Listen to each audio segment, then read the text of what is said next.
Coucou Old Fashioned Comedy Club. Je suis parti sur la Vienne pour enregistrer un petit sketch appelé 2-3 minutes. Hop là, je m'échauffe la voix. Quand je dirai top, le sketch part. Top. Bonjour. Non, je l'ai mal dit. Salut. Je sais pas si c'est mieux. Mais vous vous en contenterez. Comme moi, je me contenterai de 2 ou 3 minutes. Si j'avais 2 ou 3 minutes devant moi, j'aurais pu vous parler de tout ce que j'aurais pu vous dire si j'avais plus de 2 ou 3 minutes. Mais vu que j'ai 2 ou 3 minutes, je ne vais pas perdre mon temps à vous dire que si j'avais plus de 2 ou 3 minutes, j'aurais dit tout ce que je ne dirais pas dans ces 2 ou 3 minutes. 3 minutes, c'est à peine le temps pour commencer un spectacle. Et quand j'écrivais ce sketch, je ne savais même pas si je commencerais ou je finirais cette scène. Peut-être serais-je au milieu, ou peut-être n'y serais-je pas. Mais apparemment, j'ai 2 ou 3 minutes vu que je suis là. D'ailleurs, j'ai moins de 3 minutes pour finir ce sketch maintenant. J'ai oublié de me présenter. Je suis ici. Ici, c'est pas pire qu'un autre nom de scène. Ici, c'est pas mal, on s'y sent bien. Vous êtes sympa. C'est le moment où il faut flatter le public. Bonjour. Présentation. Flatterie. Il me reste plus qu'à parler de mes parents pour faire comme les autres comiques. Je ne suis pas ici pour cela. Vous pourriez dire, tu es ici ou quoi? Oui, je suis ici, mais pas pour cela. Ne me faites pas perdre mon temps, j'y arrive suffisamment tout seul. Il m'en reste peu pour parler de tout ce dont je ne parlerai pas. Alors je n'en parlerai pas. Ne pas parler de ce dont j'aurais pu parler, c'est fait. Ne pas parler de ce dont je ne parlerai pas, c'est fait. Parler du fait que d'habitude je fais des discours de 7 minutes qui n'en font jamais, c'est fait. Alors je prévois 2 pour essayer de ne pas dépasser 3. Le format, c'est dur pour moi. J'ai toujours demandé du rab à la cantine. On se rapproche de 2. Alors j'ai 1 minute pour la promo de ma chaîne Mot d'hiver sur YouTube. C'est fait. 1 minute pour remercier ceux qui me laissent une place sur scène. Pardonnez-leur, ils ne savent pas plus ce qu'ils font que moi ici. Je vous ai dit que c'était mon nom de scène. Les secondes s'égrènent. Il m'en reste peu pour respecter le délai, mais trop pour respecter ma tradition de ne pas respecter les délais. Si je m'arrêtais à 3 minutes, vous me prendriez pour un menteur. J'ai braqué quelques secondes, vous me prendrez pour un voleur. Je préfère être pris pour un voleur que pour un menteur. Je suis une honnête personne, moi. De quoi parler de plus? Du temps qui m'aurait été volé par d'éventuels rires. Doit-on décompter les rires dans ce sketch de 3 minutes? Si j'avais su que vous rigoleriez, j'aurais parlé d'autre chose. Dès lors, autre chose, j'en parlerai plus tard. Hop là. Donc j'avais juste écrit ce sketch cet après-midi. Hop. Vous ferez une appréciation de ce que ça pourra donner une fois appris et sans avoir les pages à tourner, sans avoir à se filmer en même temps. Merci de votre écoute. À plus tard. Ciao. Je fais demi-tour. Hop là. Voici la mare à canard. Voilà. Si vous en avez marre du connard. Ciao.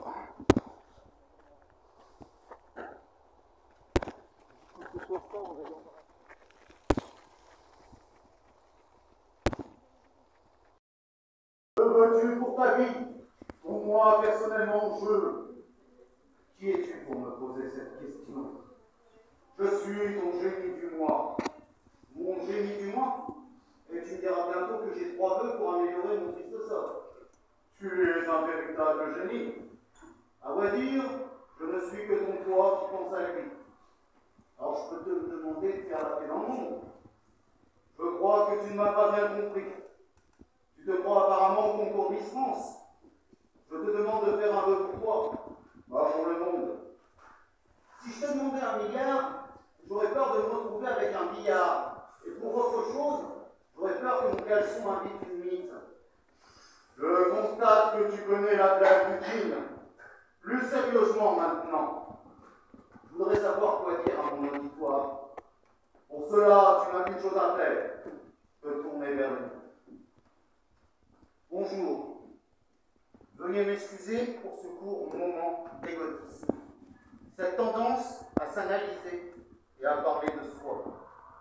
Seulement s'analyser et parler de soi, ce n'est pas forcément être dans un amour exclusif de soi, l'égoïsme. Si l'égoïsme, comme l'égotisme, sont vus comme des défauts, l'égoïsme jouirait d'une réputation plus sulfureuse. Considérez-vous que vous avez le droit d'être égoïste. Aussi peu croyants que nous puissions être, ne sommes-nous pas culturellement imprégnés de charité chrétienne? Or, charité bien organisée commence par soi-même. Alors, pour organiser cette pensée sur l'égoïsme, nous commencerons par voir que l'égoïsme n'est pas une maladie. La maladie, à contrario, serait de ne pas se savoir soi, ne pas s'aimer, car nous comprendrons qu'il faut se nourrir soi pour nourrir les autres. Une figure littéraire pourrait m'être opposée comme némésis de ce discours. En effet, Honoré de Balzac avait pour citation « L'égoïsme est un poison de l'amitié ». Il peut m'être difficile de m'opposer à tel argument d'autorité si je ne mène pas d'une autorité égale. Dès lors, ce sera Montaigne qui répondra sur l'amitié avec la célèbre formule « parce que c'était lui, parce que c'était moi ». Je vous montre de cette façon que l'amitié a pour magie l'addition de deux égaux. Sans négocier à la si égoïne de mots, je couperai le tronc, et ceci sans mégoter, couperai le tronc de l'arbre qui s'élève contre l'égoïsme. Égoïste! Égoïste! Égoïste! Et alors, je me soigne. D'ailleurs, pourquoi se soigner? Pourquoi devrait-on être contre cette disposition à rechercher exclusivement son plaisir et son intérêt personnel? Se métamorphoser en Scrooge, le monstre d'avarice créé par l'auteur Charles Dickens, n'est pas souhaitable. Cependant, il y a une frontière énorme entre chercher ce que l'on apprécie et ce personnage hyperbolique. Donnez-moi donc un exemple d'humain qui ne se muerait que pour son déplaisir. Une personne qui serait perpétuellement en quête de sa défaite personnelle. Personnage hyperbolique. Nous avançons dans la vie au gré d'une découverte de nos envies. Écoute, Julie, mon deuxième vœu. Mieux me connaître moi-même. Retourne-toi et continue ton discours. Pour mieux se connaître, il est possible de se tourner vers la nature. L'exercice de la reproduction est souvent le siège d'une lutte acharnée entre mâles. Cet égoïsme permet la survie d'une espèce par la survie du plus fort ou du plus adaptable à un environnement donné. Nous ne sommes pas des animaux, certes, pour ceux qui en conviennent. Mais il est notable que cet instinct de survie existe chez l'Homo sapiens sapiens, et en droit, nous l'appelons la légitime défense. Ce droit naturel à la survie s'inscrit tout particulièrement dans la communauté des fourmis. Ces insectes pratiquent la trophallaxie. Cela consiste en une interaction sociale alimentaire entre les individus par le fait que chacun a un jabot individuel puis un jabot social. Le jabot social ne se remplit qu'à partir du moment où le jabot individuel est intégralement constitué. Chez la fourmi, Ne se déshabille pas Pierre pour habiller Paul. La fourmi n'est pas prêteuse, c'est là son moindre défaut. Lisait-on dans les vers du fabuliste La Fontaine. Pauvre égoïste, souvent discrédité dans les écrits. Bien des littérateurs t'ont tourné en dérision. Ils firent de toi, tour à tour, fourmi, harpagon ou scrou.